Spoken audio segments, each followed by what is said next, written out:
Outer Orange.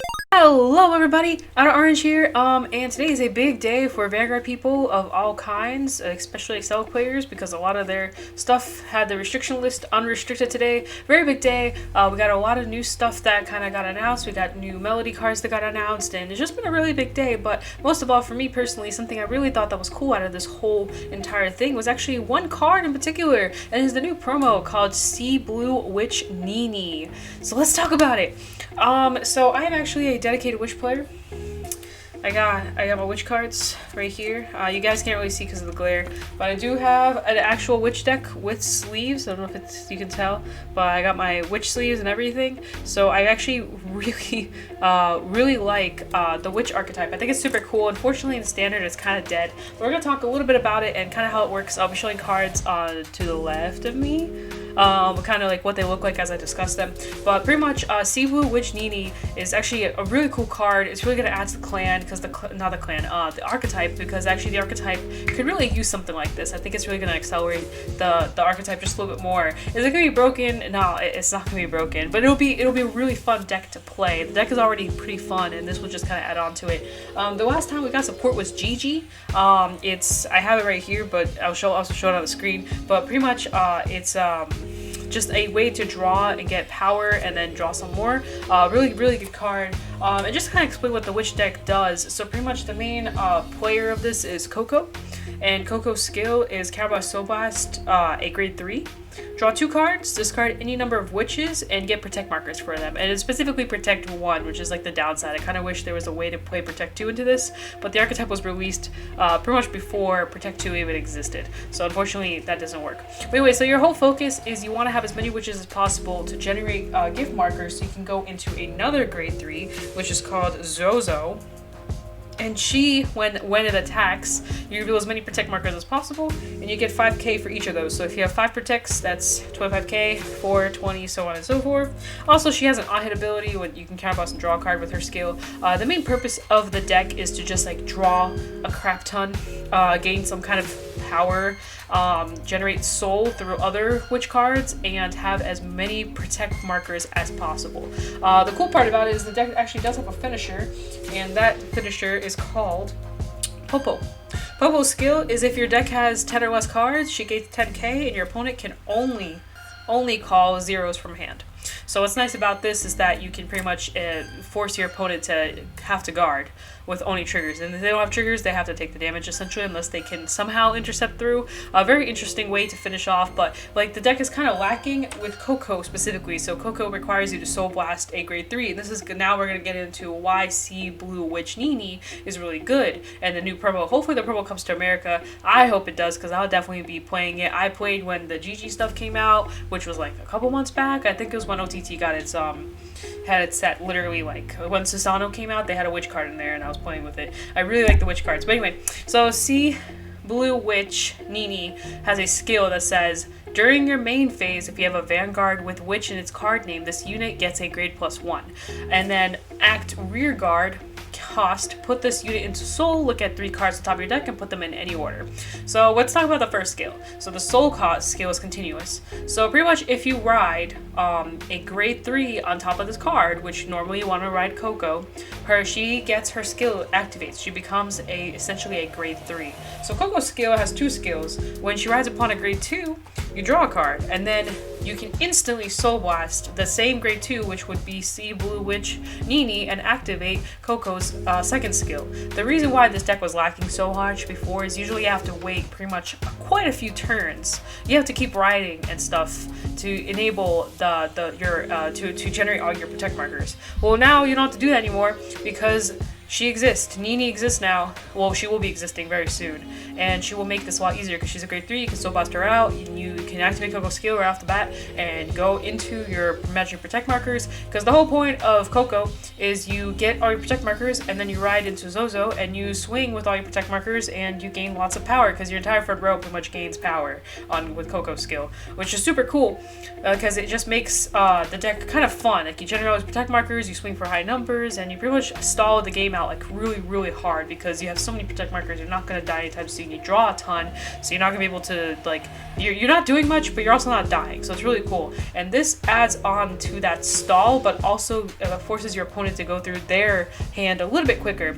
Let's talk about her second skill. So her second skill on rear guard is to put this unit to soul, look at top 3, and put them in any order, and etc. Put it back on top. So what's cool about this is 1, you can stack your deck. But 2, in case you happen to not get your grade 2 ride, or you draw into it like a little bit later, or something like maybe you use Coco's first skill and you draw into it, but you wanted it a little bit earlier. What's cool is you put this in rear guard circle, you put it into soul, and guess what? You can now activate that skill. So it's really, because it says during main phase. Specifically during main phase, so it's after your ride phase. So what's really cool about that is if you activate it at any given point during your Coco's turn, you can use Coco's skill to pretty much get all your protect markers going, which I think is awesome. So really cool card, and it stacks. And then on top of that, well, actually before I get into all that, one of the cool parts is that this card can replace some very useless cards that are currently in the deck. So one card is kind of PP. PP's skill is during your turn, if your hand has 4 more cards, you get 2k. Cool. And then her second skill is when rode upon, draw a card. So she pretty much enables a draw mechanic, but you like have to ride her essentially for it to happen. So if it happens, it's cool. If it doesn't, cool. You know, like it's just like a hit or miss thing. The good part about her is you can ride PP. You can use PP and then use this new Nini girl to activate Coco's skill and pretty much draw a crap ton of times, which is really cool. But the one thing we definitely can replace, our vanillas. Like we have a vanilla BB card that can pretty much go away now, and this can replace that. It's just cool that now that this card actually has a home in this deck. Like you're not gonna be like thinking, oh, like what do I put in, what do I put out? Because there are quite a few witch cards out there, but you have to run vanillas to have a full frontal witch deck, which this enables us to be able to avoid that now. So for all of us that want to play with a witch deck in standard, we can now be happy because we can take our vanillas out. Now granted, the 12k vanilla card is nice and all, but this skill is so much better. Now the last thing I want to discuss, partially that I think is super cool, is Victoria's Deer. So Victoria's Deer says Soul Blast 3, do all the stacking, all this crazy stuff. You look at like 7 cards, put 2 crits on top, do all this stuff. And Victoria's Deer is actually a really hard skill to pop off because you have to have 2 grade 3s in Soul, and it usually takes a while, and stuff like Oracle Think Tank, it just takes too long. But luckily enough, Nini exists, and Nini counts as a grade 3. Now that she counts as a grade 3, you can activate Victoria's Deer skill on your rear guard, and guess what? You can Soul Blast your 2 grade 3s, have a blast. Like it's actually, I think almost in a sense, it could be faster than even beat Imperial Daughter. I think it officially like escalates a turn quicker because Imperial Daughter takes some time before you can actually get all your grade 3s in Soul to activate Victoria's Deer and do all the fun shenanigans. But so this card just really adds to some. It's definitely gonna make the deck like way better than it was already. Like it just makes more ways to do stuff. I think the only thing it's just good, and it gives you soul. The only thing that sucks if you have to soul blast it out, because the one thing that the deck kind of uses a lot is soul based on what you're doing. There are some cards that require you to soul blast to activate like some skills, but that's okay. Like it's really not that bad. It still like is a pretty solid card. So I definitely think it'll make the entire deck way more fun. Another thing that's really cool about this card particularly is that it requires no Soul Blast, no Counter Blast itself. It actually technically pluses you in your soul.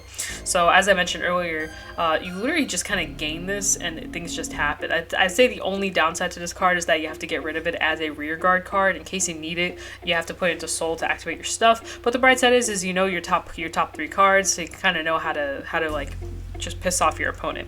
But anyway, I briefly wanted to like gotta talk about this card. If there's anyone else out there that also likes the witch archetype, I know actually one person, I don't think they actually know me, I faced them once, but they play premium witches, which is they have a super interesting deck. If I ever get their name, if they ever see this video, if they comment on it, feel free, I'll gladly put you into the description of your deck and all that stuff, because they have a really cool deck that pretty much forces you to not be able to guard, and you can die really easily if they draw into the right pieces. The witch archetype has always been really cool to me. It's really cheap to build. It is quite literally cents. If you want to pretty much, I don't know how expensive Coco is now. She used to be like cents. I don't know if she's gone up or down since then, but I rebought the entire deck for $8. And you do run the grade 1 PGs in this deck, because the grade 1 PGs are also witches. You can choose to run like regular PGs if you want, but then you just have to accept the fact that they're not witches and you can't transform them or do whatever into protect markers. But they already are pretty much a protect marker, so it's just kind of its own thing. But I actually prefer the grade 1 for the draw effect on Vanguard Circle. In the very beginning, it's like one of my favorite things to do. The witch decks draw like crazy, so this is another way to just draw even more. It just enables more drawing.